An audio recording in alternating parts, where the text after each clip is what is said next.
Parking stand پر لگی tube سے مسافر جہاز سے ٹرمینل پر اتر رہے تھے۔ روحان بھی آہستہ آہستہ قدم اٹھاتا ٹرمینل سے لاؤنج کی طرف بڑھا۔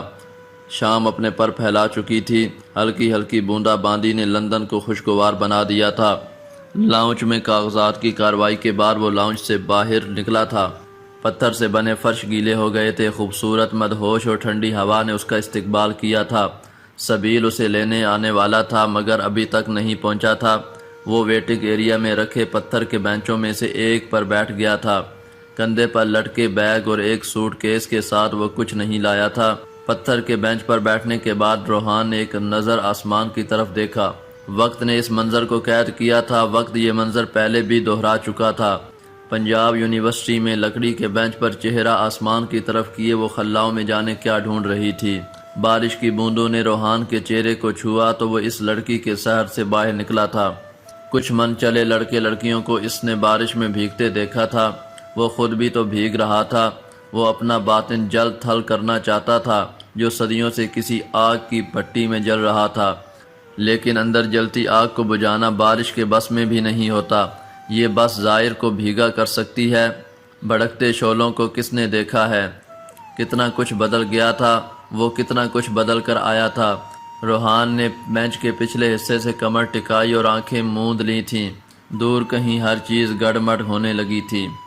روحان نے اپنے آپ کو اس قبرستان میں پایا تھا جہاں وہ ام حانم کی قبر پر پاگلوں کی طرح رویا تھا۔ اسے ابھی قدرت کے فیصلوں کی اتنی سمجھ نہیں آئی تھی۔ اسے ابھی سفر طے کرنا تھا۔ جدائی کی آگ کو سینے میں لے کر جو سفر طے کیا جاتا ہے وہ مزید مشکل ہو جاتا ہے۔ پیروں میں آبلے پڑ جاتے ہیں۔ خاردار جھاڑیوں سے جو راستے پر اگی ہوتی ہیں پاؤں لہو لہان ہو جاتے ہیں، لیکن منزل کا نشہ انسان کو رکنے نہیں دیتا۔ کئی دور اس کے دل میں بھی ایک مہم سی امید باقی تھی، اس ساحرہ کے مل جانے کی امید، کہیں اچانک نظر آ جانے کی خواہش، اور خواہشات کو پورا ہونے میں وقت درکار ہوتا ہے۔ ایک لمبا سفر طے کرنا پڑتا ہے اور روحان نے اس سفر کا آغاز کر دیا تھا۔ اس روز اسے قبرستان سے ملازم اٹھا کر لائے تھے۔ وہ اگلے دن تک بے ہوش رہا تھا۔ تیز بخار سے اس کا جسم پھنک رہا تھا۔ یا اللہ میرے بچے کو صحت و تندرستی عطا کر، بی جان اسے پانی کی ٹھنڈی پٹیاں کرتے ہوئے دعائیں کر رہی تھیں۔ ڈاکٹر نے انجیکشن لگایا تھا۔ دھیرے دھیرے رات کے کسی پہر میں اس کا بخار زور توڑ گیا تھا، لیکن جب اس کی آنکھ کھلی تو روحان کو اپنے دل کے بیان کرنے کی آوازیں صاف سنائی دے رہی تھیں۔ آنکھوں میں نمی گھل گئی تھی۔ وہ اسے کتنا چاہتا تھا یہ آج پتہ چلا تھا۔ دنیا میں کسی مرد نے کسی عورت سے اتنی محبت نہیں کی ہوگی جتنی روحان بن حیدر جبیل نے ام حانم سے کی تھی۔ اسے تو خود اپنی محبت کی شدت کا اندازہ نہیں تھا۔ حوصلہ رکھو میاں، قدرت کے فیصلوں میں چھپی مصلحت ہم نہیں جانتے، یہ بس خدا ہی بہتر جانتا ہے۔ تم خود کو مضبوط بناؤ، تمہیں ابھی بہت کچھ کرنا ہے، اور یاد رکھنا اس مشکل سفر میں تمہاری محبت ہی تمہاری طاقت بنے گی، یہ میرا وعدہ ہے تم سے۔ ڈاکٹر باسط کی بات سن کر وہ مسکرا دیا تھا۔ وقت بہت بڑا کھلاڑی ہے، وقت سے زیادہ شاطر کوئی نہیں۔ یہ انسان کو توڑنے میں کوئی کمی نہیں چھوڑتا۔ جب ایک انسان وقت و حالات کا مقابلہ کرنے کے لیے کھڑا ہو جاتا ہے، وقت اس پر حالات کی ایسی کاری ضربیں لگاتا ہے کہ انسان بلبلا کر رہ جاتا ہے۔ وقت نے روحان کے ساتھ بھی ایسا ہی کچھ کیا تھا۔ اس کی جان سے پیاری اکلوتی بہن کو اس کے شوہر نے بری طرح سے مارا تھا۔ اس کے جسم پر جگہ جگہ زخموں کے نشان تھے۔ روحان غصے سے پاگل ہو رہا تھا۔ وہ اسے اٹھا کر ہاسپٹل لے کر آیا تھا۔ مدیحہ کے زخموں پر جگہ جگہ پٹیاں کی گئی تھیں، اور پٹیوں میں جکڑے اس کے وجود کو دیکھ کر روحان کا دل کر رہا تھا کہ وہ سب کو آگ لگا دے، لیکن وہ مدیحہ کے ہوش میں آنے کا انتظار کر رہا تھا تاکہ اس سے تفصیل سے بات کر سکے۔ 1 گھنٹے بعد ڈاکٹر نے اس کے ہوش میں آنے کی اطلاع دی تھی۔ مدیحہ، وہ بے اختیار ہی کمرے کی طرف بھاگا تھا۔ مدیحہ اپنی آنکھیں کھولنے کی کوشش کر رہی تھی جو سوجن کا شکار تھیں۔ وہ پہلے سے بہت زیادہ کمزور ہو گئی تھی۔ میڈیکل کی طالبہ ہونے کے باوجود مدیحہ اپنا بہت خیال رکھتی تھی۔ وہ جبیل خاندان سے تھی اور اس خاندان میں موجود تمام نفوس کی طرح وہ بھی بہت پیاری تھی۔ بیڈ پر پڑا وہ وجود کہیں سے بھی روحان کو مدیحہ جبیل کا نہیں لگا تھا۔ بھائی، مدیحہ نے اسے پہچاننے کے بعد پکارا تھا۔ کیا ہوا گڑیا، رو کیوں رہی ہو؟ اور یہ سب کچھ کیا ہے؟ روحان نے اس کا ہاتھ تھامتے ہوئے پوچھا تھا۔ وہ بری طرح ہچکیوں سے رو رہی تھی، اس کا نازک وجود کانپ رہا تھا۔ روحان کو اپنا دل کٹتا محسوس ہو رہا تھا۔ اس نے آج تک گھر میں کسی کو مدیحہ کو ڈانٹنے تک نہیں دیا، اور کہاں اب اسے جانوروں کی طرح تشدد کا نشانہ بنایا گیا تھا۔ کیا ہوا ہے مجھے بتاؤ تو، اور رونا بند کرو۔ روحان نے اسے اپنے قریب کیا تھا۔ بھائی مجھے وہاں نہیں جانا، وہ فرقان، وہ اچھے انسان نہیں ہیں، انہوں نے مجھ پر الزام لگایا اور مجھے روز مارتے ہیں، وہ مجھے بد کردار کہتے ہیں۔ مدیحہ کی باتیں سن کر روحان کو اپنا سانس رکتا محسوس ہوا تھا۔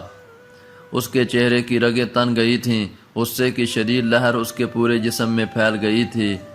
ہوا کچھ یوں تھا کہ مدیحہ جس ادارے میں پڑھتی تھی وہاں اس کا ایک کلاس فیلو تھا، ارحم نام کا، جو اسے بہت پسند کرتا تھا اور کتنی بار اپنی پسندیدگی کا اظہار کر چکا تھا۔ پسند تو مدیحہ بھی اسے کرتی تھی، لیکن اس نے کبھی اقرار نہیں کیا تھا۔ وہ اپنے خاندان کو جانتی تھی، وہ جانتی تھی اس کی شادی اس کے بڑے بابا اور چھوٹے بابا سائیں کی مرضی سے ہوگی۔ اس سے پہلے اس پسند کے اظہار کا موقع ملتا آنن فانن اس کا رشتہ پکا ہوا اور نکاح ہو گیا۔ وہ کتنے دن یونیورسٹی نہیں گئی۔ کیا ہوا مدیحہ، تم ٹھیک ہو؟ اتنے دنوں سے یونیورسٹی نہیں آئی۔ ارحم کا میسج پڑھ کر اسے بہت دکھ ہوا تھا۔ ان کی کبھی فون پر بات نہیں ہوئی تھی۔ ارحم کا پہلی دفعہ میسج آیا تھا، میرا نکاح ہو چکا ہے، مجھے اب تنگ مت کرنا۔ وہ اسے جواب دے چکی تھی، ایسا نہیں ہو سکتا، میں تمہیں بہت پسند کرتا ہوں، تم کسی اور سے کیسے شادی کر سکتی ہو؟ اس کے سوالوں سے تنگ آ کر وہ فون بند کر چکی تھی۔ اور پھر وہ ہوا جس کا کبھی کسی نے سوچا بھی نہیں تھا۔ آرجے کا ایکسیڈنٹ ہوا تھا، اس کے مرنے کی خبر ملی تھی۔ دکھ اتنا بڑا تھا کہ مدیحہ اپنا دکھ بھول گئی تھی، اور پھر ایک دن لڑکے والوں کی طرف سے زور دینے پر اس کی رخصتی کر دی گئی۔ اسی رات جب فرقان کمرے میں آیا تو مدیحہ بیڈ پر نہیں تھی، یقیناً وہ واش روم میں تھی، البتہ اس کا موبائل بیڈ پر پڑا ہوا تھا جو کب سے رنگ کر رہا تھا۔ فرقان نے آگے بڑھ کر فون اٹھایا تھا۔ کہاں مصروف ہو تم مدیحہ؟ بات کیوں نہیں کرتی ہو؟ میں جانتا ہوں تم بھی مجھ سے محبت کرتی ہو، پھر تم نے کسی اور سے شادی کیوں کی؟ میں اپنے گھر والوں کو تمہارے گھر بھیجنے ہی والا تھا۔ ارحم نان سٹاپ بول رہا تھا۔ کسی لڑکے کے منہ سے اس طرح کی باتیں سن کر فرقان کا پارا ہائی ہوا تھا۔ اس نے موبائل کو غصے سے دیوار میں مارا تھا۔ کچھ ٹوٹنے کی آواز سن کر مدیحہ باہر نکلی تھی۔ وہ اپنے کپڑے بدل چکی تھی۔ مسلسل بھاری کپڑوں میں بیٹھنے کی وجہ سے اس کی کمر اکڑ گئی تھی۔ رات کے 3:30 کا وقت تھا۔ وہ اب آیا تھا۔ مدیحہ نے حیرت سے پہلے فرقان اور پھر موبائل کو دیکھا جو کئی ٹکڑوں میں بٹ چکا تھا۔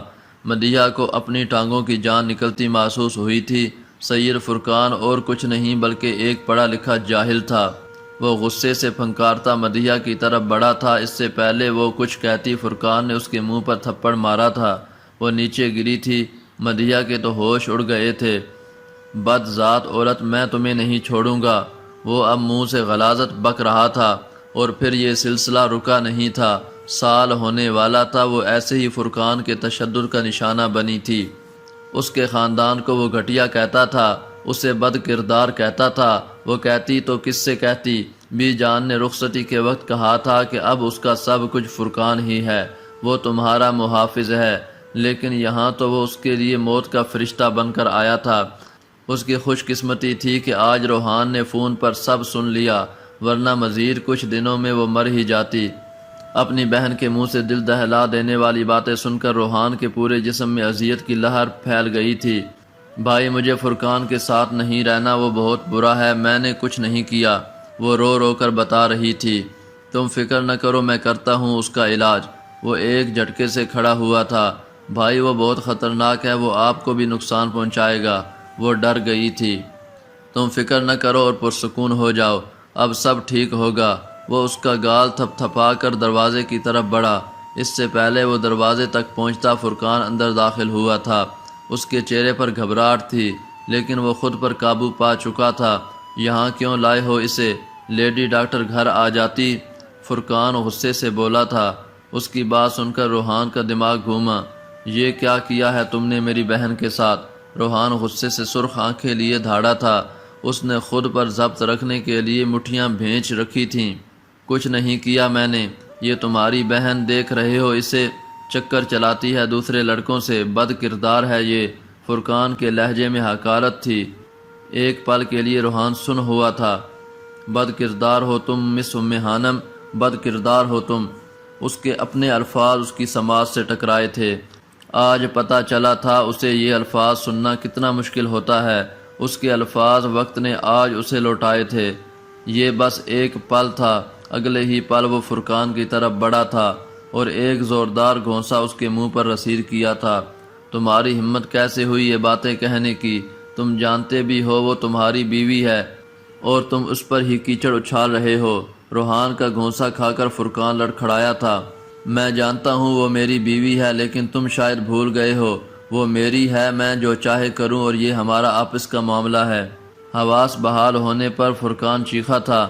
مدیحہ تو پھٹی پھٹی نگاہوں سے دونوں کو دیکھ رہی تھی۔ وہ تمہاری بیوی ہے، تمہاری غلام نہیں، تم جو چاہے سلوک کرو۔ روحان کو غصہ آ رہا تھا۔ ایسی گھٹیا اور بد کردار بیوی اسی قابل ہے۔ اس سے پہلے فرقان مزید کچھ کہتا، روحان نے اسے پکڑ لیا تھا اور اب وہ اسے بری طرح پیٹ رہا تھا۔ نکاحت کی وجہ سے مدیحہ کی چیخ بھی نہیں نکل رہی تھی۔ وہ بیڈ سے اترنا چاہتی تھی، لیکن ہاتھ میں لگی ڈرپ اسے اس بات کی اجازت نہیں دے رہی تھی۔ میرا ایمان اور عقیدہ بدلا ہے، میری فطرت بدلی ہے، میرا رخ اللہ کی طرف مڑا ہے، لیکن یہ مت سمجھنا کہ میں لڑنا بھول گیا ہوں۔ میں تم جیسے گھٹیا لوگوں کے لیے آج بھی عارضی ہوں۔ اگر تم نے دوبارہ کسی لڑکی کو چھوا یا اس کے ساتھ ایسا سلوک کیا تو تمہیں جان سے مار ڈالوں گا۔ وہ دبی دبی آواز میں چیخا تھا۔ کمرے میں رکھی چیزوں سے ان کے ٹکرانے کے باعث نیچے گر کر آوازیں ابھری تھیں، جسے سن کر نرسیں اور ڈاکٹر کمرے میں آئے تھے۔ دونوں کو مشکل سے چھڑوایا گیا تھا۔ دونوں بری طرح سے ہانپ رہے تھے۔ فرقان جو اپنے آپ کو شیر سمجھتا تھا، روحان سے اچھی خاصی دلائی کروانے کے بعد اب صدمے میں تھا۔ وہ گھور گھور کر مدیحہ کو دیکھ رہا تھا۔ آپ لوگوں کو پتہ نہیں کہ یہ ہسپتال ہے، جائیں یہاں سے، ڈاکٹر نے فرقان کی طرف دیکھ کر کہا تھا۔ وہ غصے سے سب کو دیکھتا چلا گیا تھا۔ تم نے اس پر ہاتھ کیوں اٹھایا روحان؟ تم جانتے ہو وہ تمہارا بہنوئی ہے۔ سید جبیل نے اس کی کلاس لگائی ہوئی تھی۔ ڈیڈ، وہ جاہل آدمی انسان کہلانے کے لائق نہیں۔ روحان نے دو بدو جواب دیا تھا۔ جو بھی ہے، مسئلہ جو بھی تھا بیٹھ کر سلجھایا جا سکتا تھا۔ ضیاء جبیل نے کہا تھا، بڑے ڈیڈ، اس مسئلے کا صرف ایک ہی حل ہے۔ مدیحہ اس جانور کے ساتھ نہیں رہنا چاہتی، بہتر یہی ہوگا کہ فرقان اسے طلاق دے۔ وہ آرام سے اپنی بات کہہ چکا تھا، لیکن اس کی اس بات نے سید حویلی کی بنیادوں کو ہلا دیا تھا۔ بی جان نے دہل کر اپنے سینے پر ہاتھ رکھا تھا۔ یہ تم کیا کہہ رہے ہو شاہ بیٹا؟ ایسا نہیں ہو سکتا، بی جان نے کہا تھا۔ یہ میرا نہیں، مدیحہ کا فیصلہ ہے اور میں اس کا ہر قیمت پر ساتھ دوں گا۔